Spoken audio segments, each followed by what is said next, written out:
And the Oscar goes to Matthew McConaughey.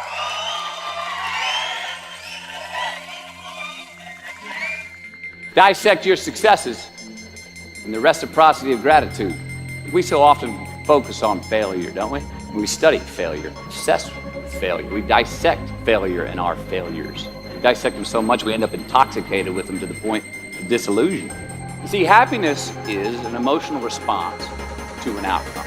If I win, I will be happy. If I don't, I won't. It's an if-then, cause and effect, quid pro quo standard that we cannot sustain because we immediately raise it every time we attain it. See, happiness demands a certain outcome. It is result reliant. And I say if happiness is what you're after, then you're going to be let down frequently and you're going to be unhappy much of your time. Joy, though, joy is a different thing. It's something else. Joy is not a choice. It's not a response to some result. It's a constant. Joy is the feeling that we have from doing what we are fashioned to do. Life is not easy. It is not. Don't try to make it that way. Life's not fair. It never was. It isn't now, and it won't ever be. Do not fall into the trap, the entitlement trap, of feeling like you're a victim. You are not. Get over it and get on with it. And yes, most things are more rewarding when you break a sweat to get them. So be brave, have courage, and when you do, you get stronger, you get more aware, you get more respectful of yourself and that which you fear.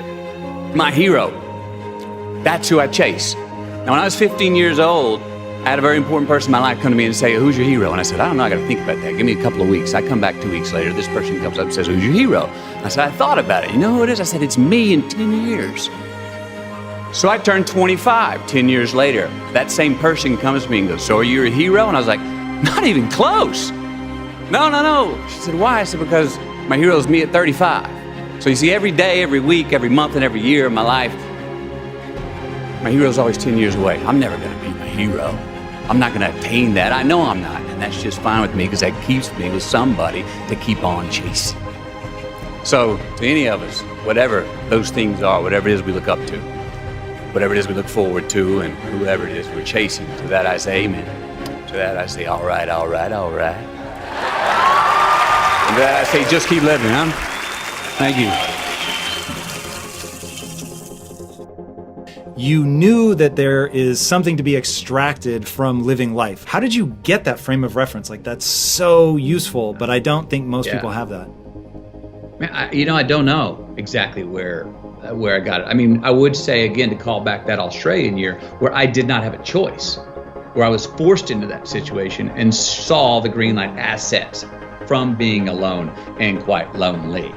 I do think that there's great value in being alone. And if we are alone and we get bored and we don't like the company, ding, may that light go off to say, that does not mean we need to pick up our phone to get some attention or go to the bottle to ease the anxiety or go online to get some feedback to entertain ourselves. No, it's actually a great time to say no. Sit here in that discomfort long enough to go, okay, until you come out the other side to go, all right, I'm good with me again. Now, it's part of that. I write about it about traveling in general. Ideally, you don't go to a place, I always say this, I don't want to leave a place I travel to until I get to the point of going, I could live here. This could be my existence. And as soon as I get to that point, then I'm like, okay, you can go. Now I can go. That's the same thing in the personal journeys. Stick with it till you get through the discomfortable to uncomfortable times, until you go, you know what? I can spend time with myself. I could do this. I could do this forever. Well, then it's okay to go re-engage, pick up your phone, go see your friends, go have a drink, what have you, go look for those things that are other relationships in life. But hopefully not until. There's great value in not doing that until you go, I'm good with me and me for right now. Now, why do you pursue things that scare you? Why seek the role that's hard? Because it costs me something.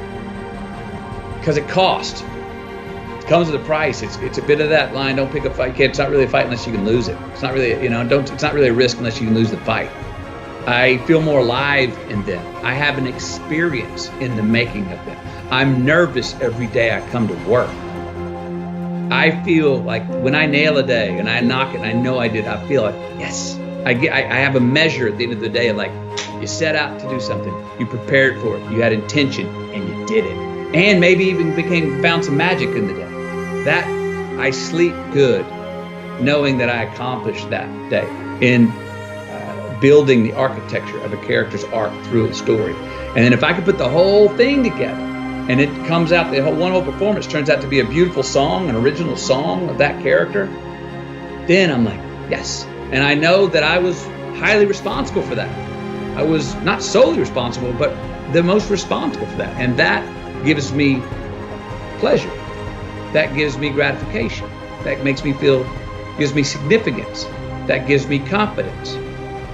If I don't pull it off, and I do have a day where I'm like, no, you didn't ever, and it was my fault. I would rather, with these kind of roles, I can look in the mirror and go, so guess who's responsible for not pulling it off? You, McConaughey. In the same way, when I go, guess who's responsible for pulling it off? I like knowing who, you. And it was also, again, work that challenged the vitality of my life. Dramatic roles allow you, the actor, to have as high of a ceiling or as low of a basement, from love to hate, from happiness to pain, as that particular actor wants to bring to it. That's what's inherently beautiful about dramas. Okay, you're the part, you're playing the role. How are you going to emulate that person through yourself? That is a vital thing. That I feel, that makes me sweat. That makes me sleep better at the end of the day. That gives me a sense of accomplishment. I'm like, yes, I did what I intended to do. I prepared for it, was ready. Oh, the day didn't go how I thought it was going to go. But I called audibles along the way, enrolled, and still told the truth on my man, the character. That gratification feels good. Unbelievable is the stupidest word in the dictionary.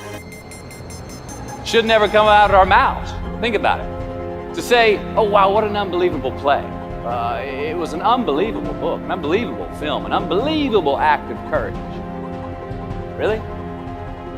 It may be spectacular, it may be phenomenal, most excellent or outstanding, but unbelievable? Give others and yourself more credit. It just happened. You witnessed it. You just did it. Believe it. Give your obstacles credit. That there's a responsibility to freedom, and that there is freedom in responsibility. You know, and that earn your way there. We remember the stuff we earn, the stuff we experience, more than what the teacher tells us or what someone gives us for free.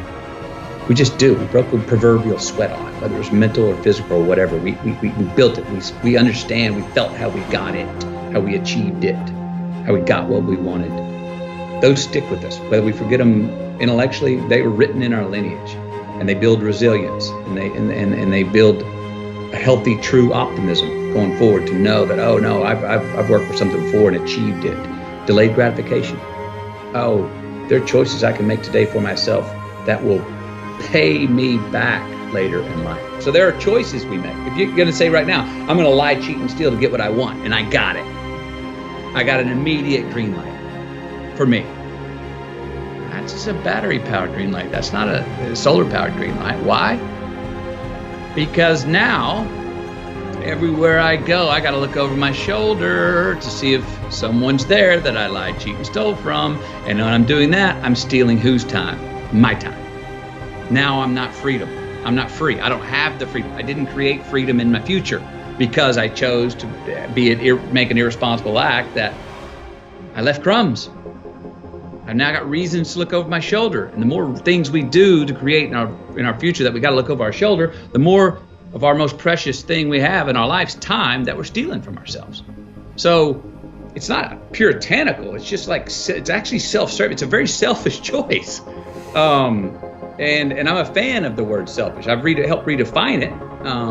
But I believe that there are selfish choices we can make that are the most selfless, that there are selfless choices that we can make that are the most selfish choices. Those two are not a contradiction, and we see them that way. Responsibility is appreciation of a past. It's building of a lineage. It's investing in ourselves. It's investing in something we started to build yesterday that we want to take into tomorrow. There's a response that gives us freedom.